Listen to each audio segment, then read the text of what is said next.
Vamos mergulhar na incrível história de uma única imagem que apareceu num manto e, de alguma forma, ajudou a moldar a identidade de um continente inteiro. Olha, a nossa história já começa com um baita mistério. Um artefato que, na época, parecia desafiar qualquer tipo de explicação. A história que se contava era simples. Não foi feito por mãos humanas. E aqui fica a grande pergunta que vamos tentar responder.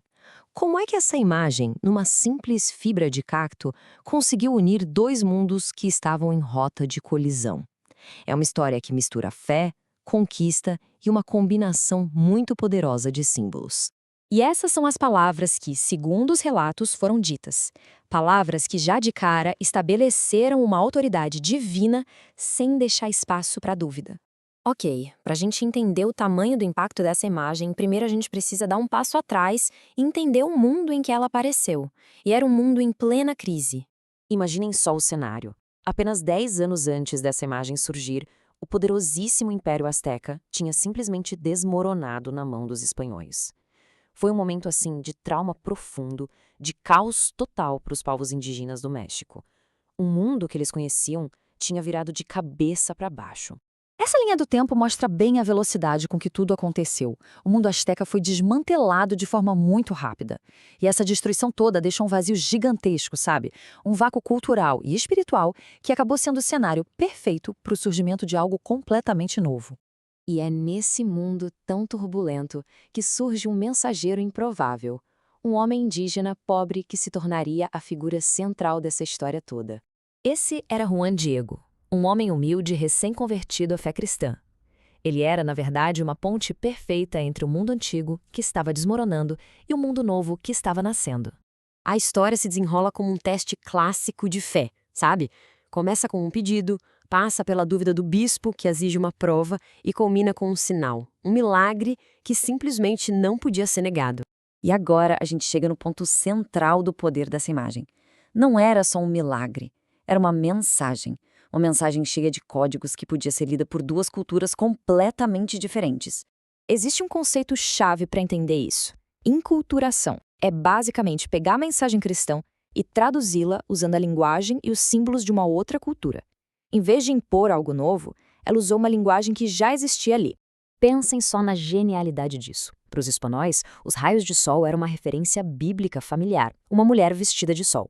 Mas para os indígenas, a mensagem era outra e muito mais impactante. Significava que essa nova figura era maior, mais poderosa que o deus sol deles, o Huitzilopochtli. Ela literalmente ofuscava o poder dele. E olha a lua crescente. De novo, uma linguagem dupla. Para os católicos, um símbolo da pureza. Para os astecas, ela estava de pé sobre o símbolo de um de seus deuses. E mais, ela estava no centro do universo deles, já que o próprio nome México quer dizer no centro da lua. Era como se ela estivesse reivindicando aquele lugar.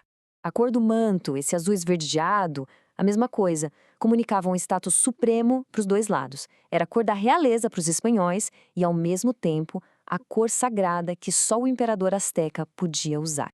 Até as estrelas no manto tinham esse duplo significado. Cada pequeno detalhe era uma peça de comunicação pensada nos mínimos detalhes, um tipo de código visual que dizia muito sem precisar de uma única palavra escrita. E para completar, o local.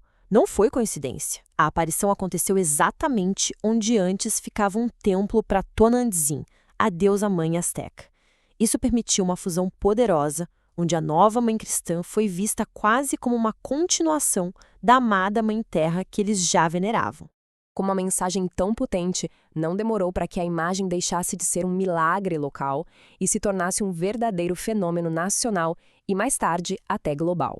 Então, com a história sendo publicada e espalhada, e com a validação oficial da igreja e de artistas, o culto a Guadalupe cresceu de forma exponencial no século seguinte. A importância dela, portanto, vai muito, mas muito além da religião. Ela se tornou o símbolo da identidade mexicana, representando essa fusão de culturas, a mestizaje, e o próprio espírito de uma nova nação. No fim, fica a questão: foi um milagre divino ou uma aula de comunicação e fusão cultural? Talvez a resposta seja um pouco dos dois. Independentemente da origem, uma coisa certa: a imagem de Guadalupe continua sendo um dos símbolos mais poderosos e cheios de significado do mundo.